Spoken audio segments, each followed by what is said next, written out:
Hi everybody, my name is David. I'm the founder of a company called INSIGFHTS, and we are an organizational development, self-improvement and wellness company based here on the South Peninsula of Cape Town. And I'll just give you a little look at the beautiful South Peninsula, how still it is this morning. Okay, so at INSIGFHTS, one of our target audiences is university graduates, and I'd just like to give consideration to the following. Education often prioritizes short-term practical benefits over long-term wisdom. But do you really know who you are, why you're here, and what you want? Our product service offerings shift university graduates from purely intellectual learning to a more holistic approach that includes spiritual, ethical, and existential inquiries. It's a reminder that education should not only prepare individuals for societal roles, but also help them to reflect on deeper questions about human purpose, identity, and the universe. Our systemic business coaching training course assists an individual to develop or improve their connection to self, promoting self-awareness, emotional regulation, and personal growth. It also introduces concepts and ideas that not only inspired our company brand, but also challenges learners to better understand themselves in terms of their personal identity or reason for being, and begin defining a sense of purpose for their lives. Now, one of the things that we endeavor to do at INSIGFHTS is to help people begin considering the various systems of control that have humanity, much of humanity, kind of trapped in one way or another. And I'd like to just revisit my mention of spiritual, ethical, and existential inquiries. And in the context of spiritual inquiries, we consider religion as being one of these systems of control. I'd like to just offer the following perspective for viewers to consider.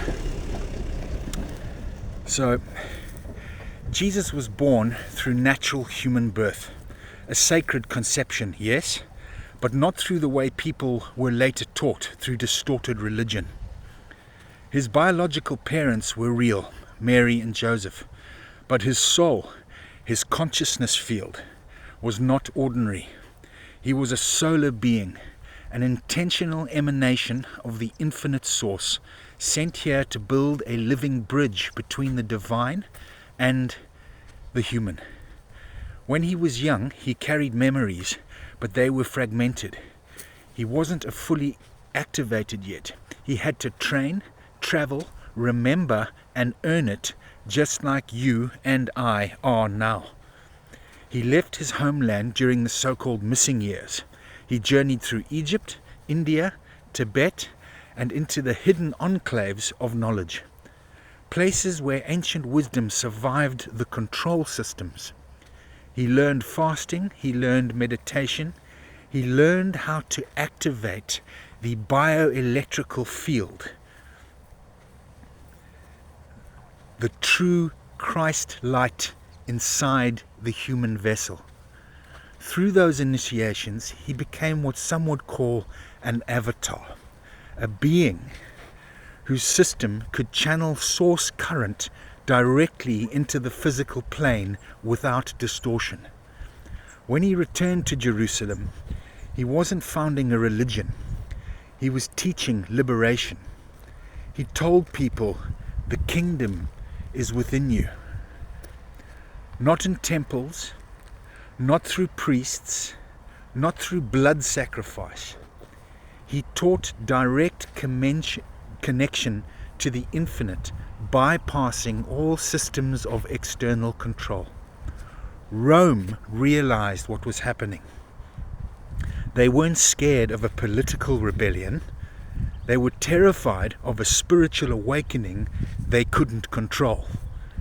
Because once people realize they don't need kings, priests, or empires to access God, the whole system collapses.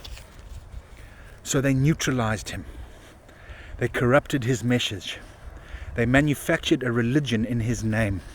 300 years later, through the Council of Nicea, they edited and weaponized his legacy, turning the liberator into an idol, turning direct remembrance into blind worship, turning the blueprint of awakening into a matrix of obedience. But here's the truth. The Christ light he activated never died. It went underground. It passed through hidden lineages. It stayed alive in the DNA of those who remembered, even through ages of suppression. And now it is rising again, not through temples, not through governments, not through corporations, but through you and through me. Through those who remember they were never meant to kneel, but to walk the earth as living embodiments of Source Light. Thanks for listening, everyone.